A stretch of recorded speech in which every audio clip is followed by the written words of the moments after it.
Bismillahirrahmanirrahim. Assalamualaikum warahmatullahi wabarakatuh. Perkenalkan, nama saya Widyawanti Rajiman, SPD MPD. Saya seorang dosen pada program studi Teknik Komputer Fakultas Sains dan Teknologi Universitas Muhammadiyah Palopo. Sebagai seorang dosen di lingkungan perguruan tinggi Muhammadiyah, saya memiliki kewajiban untuk melaksanakan catur dharma perguruan tinggi Muhammadiyah yang mencakup pendidikan dan pengajaran, penelitian, pengabdian kepada masyarakat, dan pengamalan nilai-nilai al-Islam dan kemuhammadiyahan. Pada kesempatan ini, saya akan menyampaikan salah satu bentuk pelaksanaan catur dharma perguruan tinggi Muhammadiyah yang saya jalankan, yaitu dalam aspek pengajaran. Selanjutnya, saya akan menjelaskan teknik pembelajaran yang saya lakukan dengan metode DIA, Delivery, Interaction, and Assessment.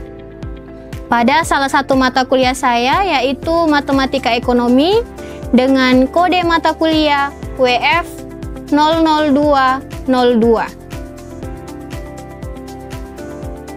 Sebelum saya menjelaskan lebih lanjut bagaimana teknik pengajaran yang saya lakukan, terlebih dahulu saya akan memaparkan tentang deskripsi mata kuliah Matematika Ekonomi.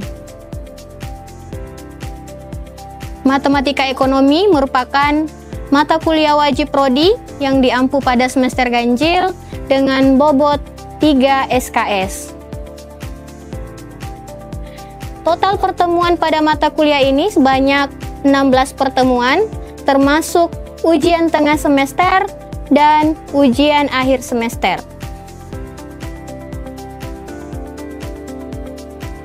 Mata kuliah ini akan membahas tentang sejarah, ruang lingkup, dan konsep dasar matematika yang meliputi himpunan, akar pangkat dan logaritma, barisan dan deret, konsep dasar fungsi, limit fungsi, matriks, diferensial, dan integral, serta aplikasinya dalam persoalan ekonomi dan bisnis.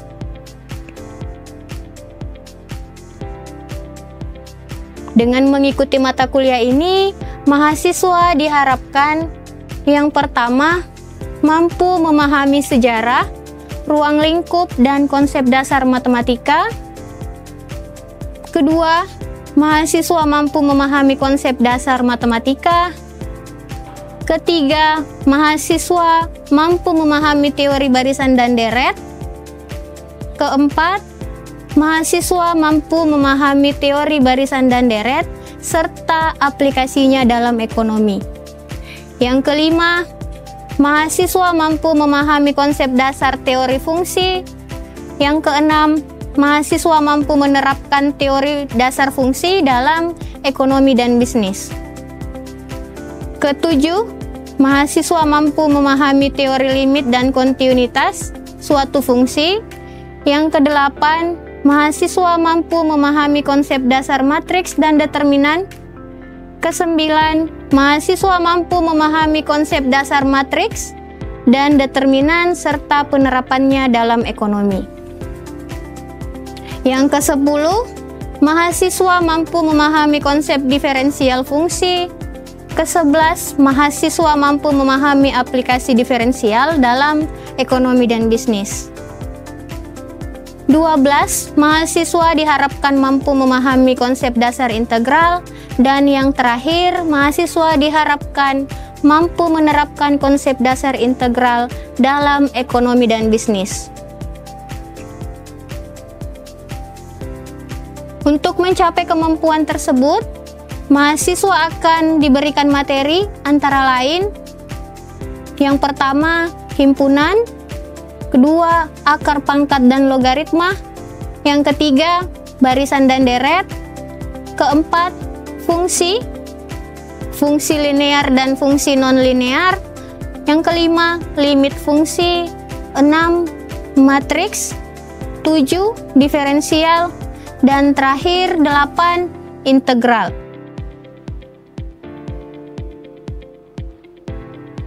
Selanjutnya saya akan menyampaikan metode pembelajaran yang saya gunakan.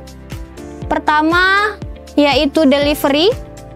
Saya menyampaikan materi kuliah berdasarkan beberapa buku referensi, antara lain dari Dumairi tahun 2001 dengan judul buku Matematika Terapan untuk Bisnis dan Ekonomi. Yang kedua, Irawan J.F. Fatiwel tahun 2001 Matematika Ekonomi. Yang ketiga, Sofyan Aswari tahun 1995 dengan judul bukunya Matematika Ekonomi. Dan yang keempat, Carl Pessiman and Lawrence Bloom tahun 1994 dengan judul bukunya Mathematics for Economy. Dan yang terakhir, jurnal-jurnal yang relevan.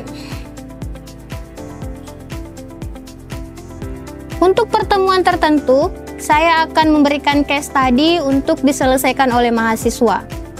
Dan setiap pertemuan, mahasiswa akan mengumpulkan resume atau ringkasan atas materi yang dibahas serta jawaban soal case study berdasarkan topik setiap pertemuan. Untuk teknik yang kedua, yaitu interaction. Teknik ini bagaimana cara saya berinteraksi dengan mahasiswa. Dalam perkuliahan, saya menerapkan beberapa cara untuk membangun komunikasi yang efektif dengan mahasiswa. Pertama, saat di dalam kelas, saya memotivasi mahasiswa untuk berpartisipasi aktif, baik melalui penyampaian pendapat maupun pertanyaan yang relevan dengan materi. Hal ini bertujuan menciptakan suasana kelas yang lebih komunikatif dan dinamis.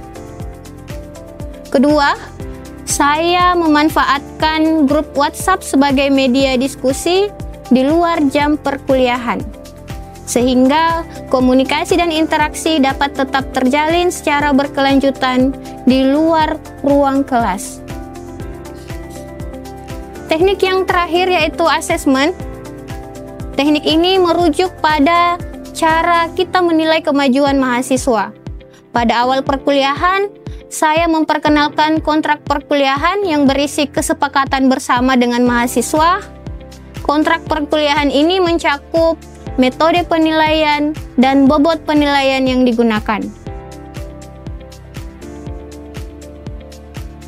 Adapun indikator penilaian pada mata kuliah ini yaitu kehadiran, keaktifan dalam diskusi, serta tugas mahasiswa.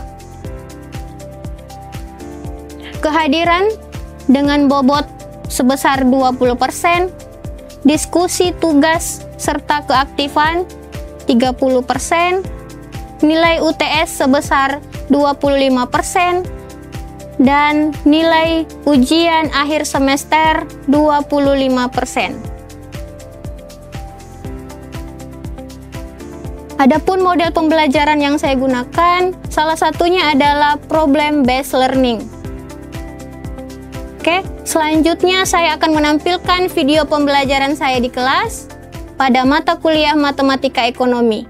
Selamat menyaksikan. Bismillahirrahmanirrahim. Assalamualaikum warahmatullahi wabarakatuh. Waalaikumsalam warahmatullahi wabarakatuh. Alhamdulillah, hari ini kita masih diberi kesempatan untuk sama-sama bertemu kembali di ruang kelas, ya. Bagaimana kabarnya semua hari ini? Alhamdulillah baik. Baik ya? Sudah sarapan? Sudah. Oke, jadi siap semua menerima materi hari ini ya? Siap. Oke, sebelum kita mulai pembelajaran hari ini, mari sama-sama kita berdoa sesuai kepercayaan kita masing-masing. Berdoa dimulai. Selesai. Oke, Ibu absen dulu ya.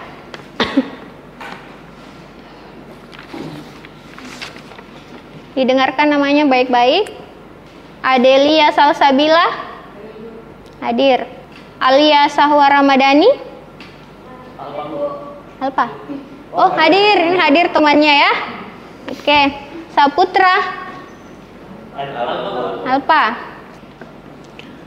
Sebelum kita masuk ke materi kita hari ini, Ibu mau tanya kembali dulu. Pada pertemuan sebelumnya kita sudah mempelajari fungsi linear, ya? Masih ada yang ingat bentuk umum dari fungsi linear atau persamaan linear satu variabel? Masih ada yang ingat? Masih. Nurjannah, bentuk umum dari persamaan linear bisa disebutkan? Y sama dengan MX tambah C. Oke, Y sama dengan MX ditambah C. Ini bentuk umum persamaan linear, ya. Ada yang ingat untuk M ini apa? M? Ya. Gradien atau kemiringan garis. Gradien, ya. Nah, nanti ini berhubungan dengan grafik. Kemudian C. Dia yang masih ingat apa itu C? C? Ya. Konstanta. Ini nilainya selalu tetap, ya. Oke. Misalkan ya, Iqbal menjual es teh di kampus ini, misalkan ya, dengan harga Rp5.000 per gelas, ya, Rp5.000 per gelas. Kemudian hari ini Iqbal menjual sebanyak 20 gelas, ya. Kira-kira berapa pendapatannya Iqbal hari ini? 100.000. 100.000, ya. Jadi contoh yang tadi itu kita mempelajari tentang harga, ya. Ada harga, ada apa lagi? Jumlah barang, ya. Apalagi pendapatan, hasil, ya.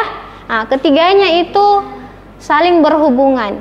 Oke, satu lagi contoh ya, misalkan kalau ketemu hari Lebaran, ya, di hari Lebaran kita mau beli cabai biasa itu harganya berapa? 10.000 ya, 10.000 misalkan per kilo. Tiba-tiba pas hari Lebaran itu naik 4 sampai 10 kali lipat. Ya, misalkan jadi 70.000 per kilo. Nah, itu biasa di hari Lebaran itu kita temui. Tapi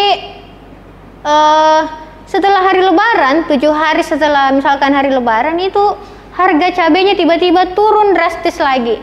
Nah, itu akan kita pelajari kenapa bisa seperti itu, fenomena seperti itu bisa terjadi. Itu bisa kita pelajari di penerapan fungsi linear ini, ya, penerapan fungsi linear di ekonomi, ya. Nah, seperti tujuan pembelajaran kita hari ini, pertama mampu menyusun suatu fungsi penawaran dan fungsi permintaan serta menjelaskannya secara grafik, ya. Yang kedua, mahasiswa diharapkan mampu menyusun dan mendapatkan titik keseimbangan pasar. Oke, kita masuk ke materi. Ada beberapa aplikasi dari fungsi linear di ekonomi. Ini ada beberapa. Tapi hari ini kita bahas khusus fungsi permintaan, penawaran, dan keseimbangan pasar. Masih ada yang ingat hukum permintaan penawaran? Masih ada? Masih. Siapa yang masih ingat? Angkat tangan. Oke, Hajir. Untuk hukum permintaan itu, ya, jika harga suatu barang naik, maka ya, jumlah yang diminta akan menurun. Kemudian permintaan. untuk penawaran, jika harga suatu barang naik, maka jumlah yang ditawarkan akan meningkat. Meningkat juga. Ya, Oke, kita masuk ke contoh soal ya. Bisa dilihat di slide. Ini ada contoh kasus untuk masalah. Kalau ada masalah itu diselesaikan ya.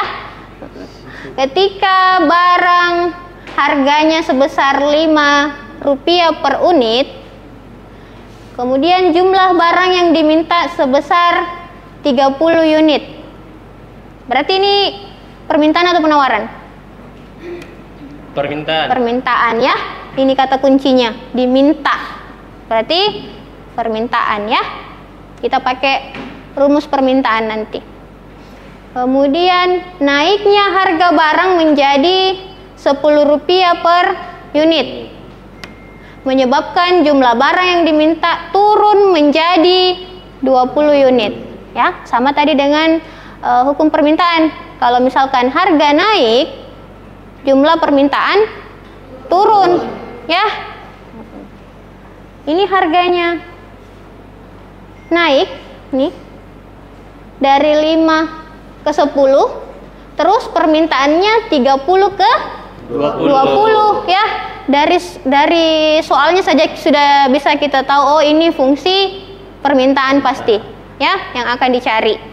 Nah, kita sudah mempelajari kemarin bagaimana cara mencari persamaan linear kalau dia melalui dua buah titik ya. Nah, karena ini kebetulan contoh soalnya dia melalui dua buah titik ya. Ada di sini contohnya ada harga, berarti ini P ya, harga price tadi P. Kemudian ini 30 unitnya QD. apa? Disimbolkan apa tadi? P. Apa? Jumlah barang. PX. Hah? Q. Quantity iya, ya. Quantity QDX. Oke. Berarti ini kita misalkan ini P1, berarti ini Q1. Ya. Kalau ini P2, berarti ini Q2. Nah, kita masukkan ke fungsi linear, kita ubah ke model matematisnya yang kita pelajari pekan lalu. Seperti ini. P dikurang P1, P2 dikurang P1 sama dengan ya Q1 dikurang Q1 per Q2 dikurang Q1. Nah, tinggal kita masukkan apa tadi yang diketahui, P1 nya itu 5 ya. Kita tulis dulu yang diketahui, P1 berapa? 5 rupiah. Q1 nya 30. Apalagi yang diketahui? P2. Oke, P2 sama dengan 10. Q2 nya 20. Nah, ini yang diketahui ya. Ini yang diketahui. Kita masukkan ke dalam rumus ini. Kalau dia melalui dua buah titik, berarti kita pakai rumus ini untuk mencari fungsinya. Ya. Nah, masukkan, tinggal dimasukkan atau disubstitusi. Ini langkah keduanya. P1-nya, P-nya tetap ya, P1-nya 5, tinggal diganti. P2-nya 10. Kemudian apa lagi?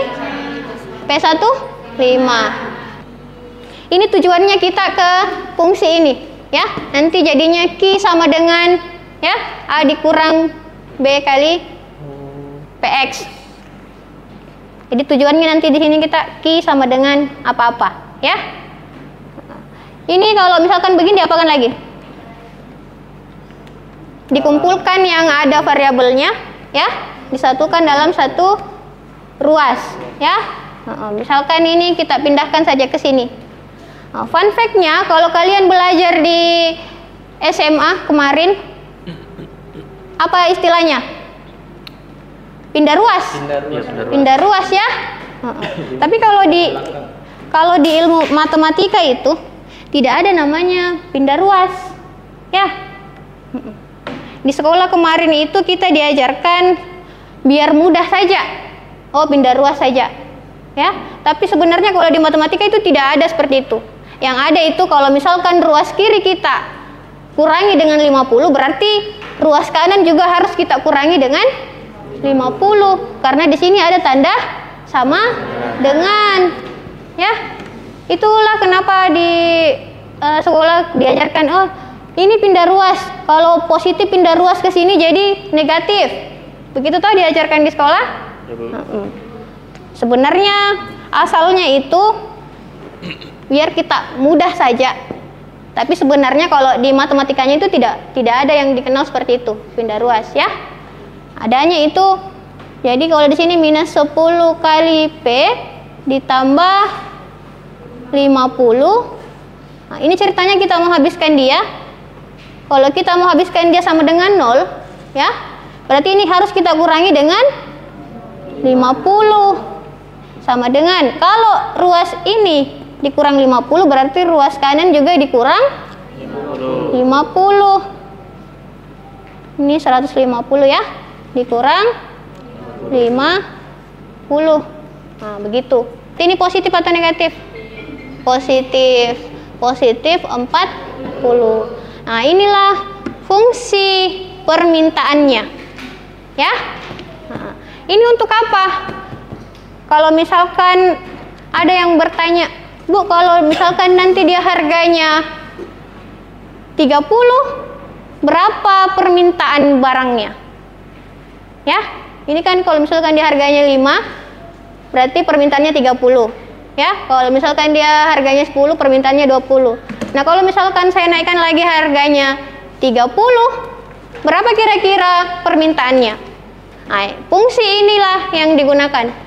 Ya, tinggal kita ganti price-nya, ini P, dengan harga yang kita inginkan. Misalkan ganti 30, kita bisa tahu oh berapa permintaannya. Ya. Oke, sampai di sini ada yang mau bertanya? Saya, Bu. Oke, silakan Sari. Bagaimana kalau saya mau tahu harganya itu Ya. jadi Rp15? Oh, kalau misalkan dinaikkan harganya Rp15. Oke. Oke, terima kasih Sari. Ada yang bisa jawab? Oke. Perhatikan ya. Ini Q sama dengan, kalau nanti harganya naik jadi Rp15, berapa jumlah permintaannya? Ini bisa kita cari dengan menggunakan fungsi ini. Ya, fungsi yang kita sudah dapat ini. Jadi Q sama dengan, tinggal kita ganti P-nya dengan 15. Ya. Minus 2 dikali 15 ditambah 40 sama dengan minus 2 dikali 15 minus 30 ditambah 40. Nah, ini tadi utangnya ada 30, terus bayarnya 40, masih ada utangnya atau tidak? Tidak, jadi berapa? 10. Oke. Dipaham Sari? Untuk apa dulu? P-nya dulu sama dengan 0 ya. P sama dengan 0. Kita cari Q-nya. Q sama dengan minus 2 dikali 0 ya, ditambah 40. Sama dengan minus 2 kali 0, 0. 0 ditambah 40 berarti 40. Nah, kita bisa dapat titik koordinat 1 ya. Berarti di sini P-nya 0, Q-nya 40. Nah, di situ Q-nya yang jadi X, P-nya yang jadi Y. Berarti di sini kalau di sini X, Y, berapa di sini? 0 atau 40? P-nya yang jadi Y, Q-nya yang jadi X. 40. Di sini 40,0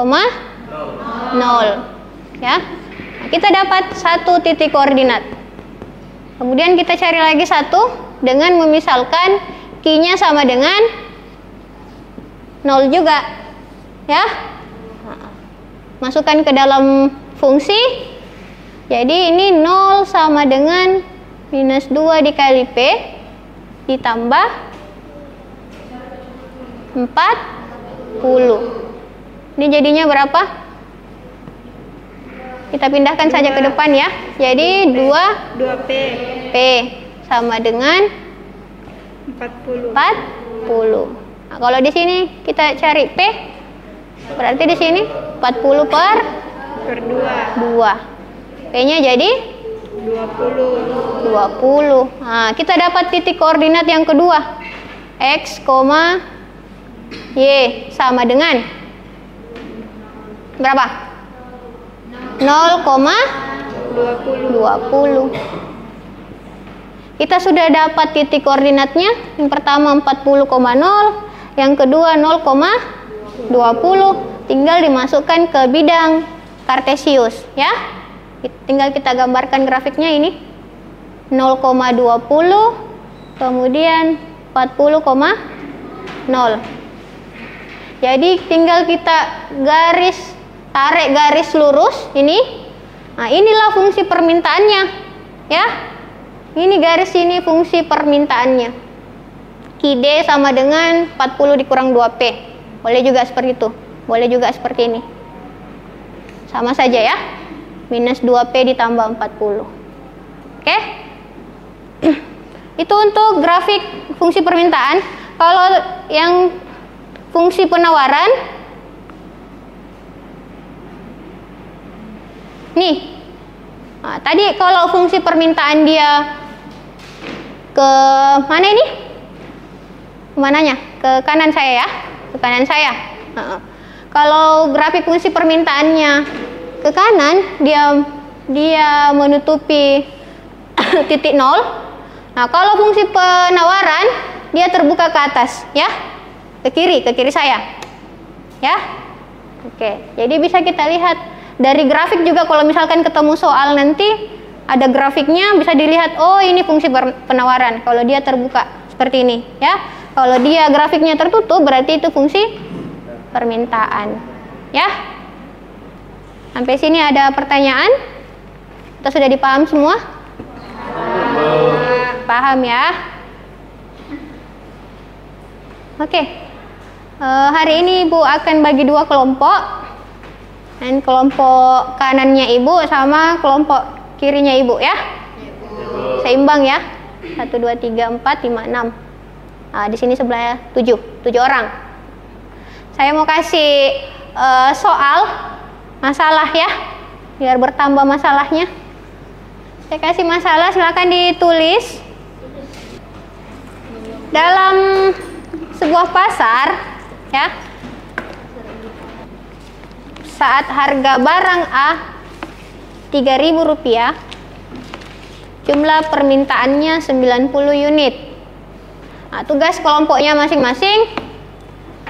Pertama, buat fungsi permintaan dan fungsi penawarannya dari hal-hal yang diketahui tadi ya. Kemudian yang kedua, cari harga dan jumlah keseimbangan pasar. Oke, bisa didiskusikan di rumah ya nanti. Ini tugasnya dikumpul melalui WhatsApp group yang sudah kita buat ya. Jadi untuk hari ini kita mempelajari tentang fungsi permintaan, fungsi penawaran, sama keseimbangan pasar ya. Jika kalian masih ada pertanyaan, disimpan dulu. Bisa kalian bertanya di grup WhatsApp ya. Kalau misalkan ada yang memang sangat tidak dipahami. Oke.